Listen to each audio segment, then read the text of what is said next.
Assalamualaikum warahmatullahi wabarakatuh.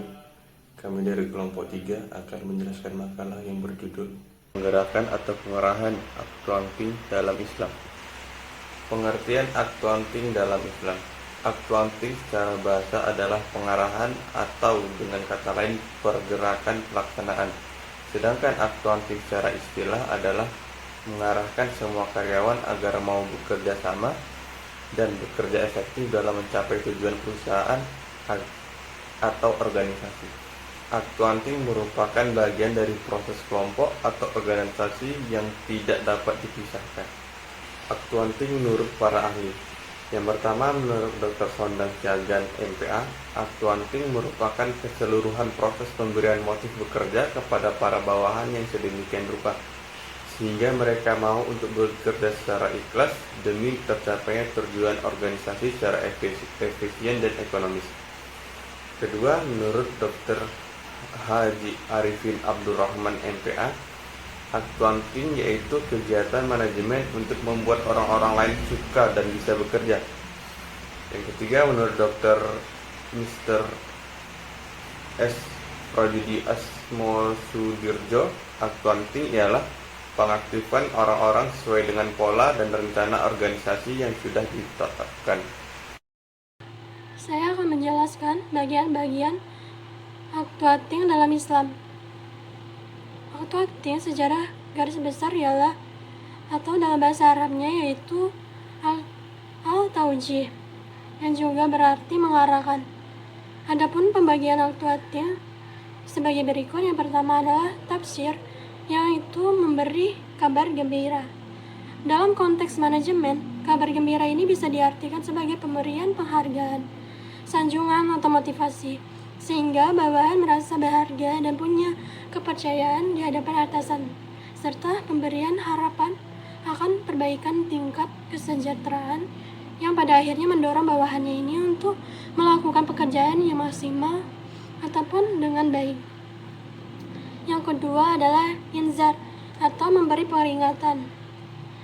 Organisasi apapun selalu mempunyai aturan-aturan yang harus dipatuhi oleh semua elemen yang ada.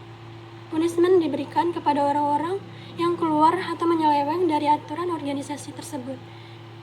Yang ketiga, dakwah, mengajak atau menyeru. Menurut Muhammad Kir Hussein, adalah upaya untuk memotivasi orang agar berbuat baik dan mengikuti jalan petunjuk yang benar dan melakukan amar ma'ruf nahi mungkar dengan tujuan mendapatkan kesuksesan dan kebahagiaan dunia dan akhirat. Yang keempat adalah tarbiyah, bimbingan atau pendidikan. Merupakan bentuk masdar dari kata robbah, yurabbi tarbiyatan. Sedangkan menurut istilah merupakan tindakan mengasuh, mendidik atau memelihara. Menurut Muhammad Jamaluddin Al-Qasim, memberikan pengertian bahwa tarbiyah merupakan proses penyampaian suatu batas kesempurnaan yang dilakukan secara tahap demi tahap. Sedangkan Al-Asfani mengartikan tarbiyah sebagai proses menumbuhkan suatu secara bertahap dan dilakukan sesuai batas kemampuan masing-masing. Yang terakhir yaitu irsyad atau pengarahan.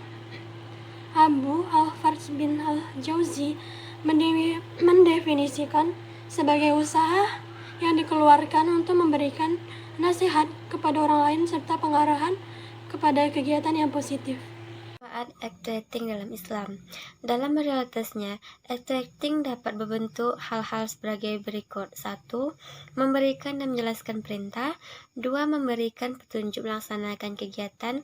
3. Memberikan kesempatan meningkatkan pengetahuan, keterampilan, atau kecakapan, dan keahlian agar lebih efektif dalam melaksanakan berbagai kegiatan organisasi. 4. Memberikan kesempatan ikut serta, menyumbangkan tenaga dan pikiran untuk memajukan organisasi berdasarkan inisiatif dan kreativitas masing-masing. 5. Memberikan koreksi agar setiap personal melakukan tugas-tugasnya secara efisien.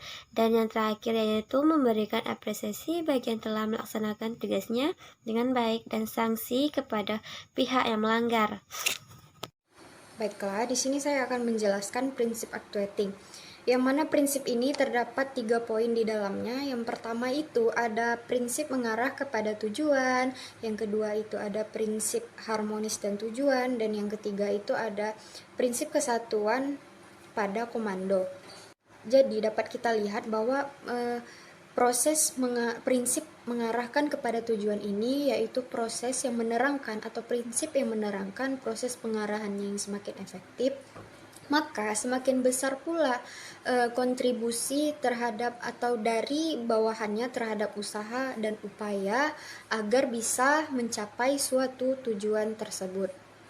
Baiklah, kita lanjut pada poin kedua yaitu harmonisasi dan tujuan.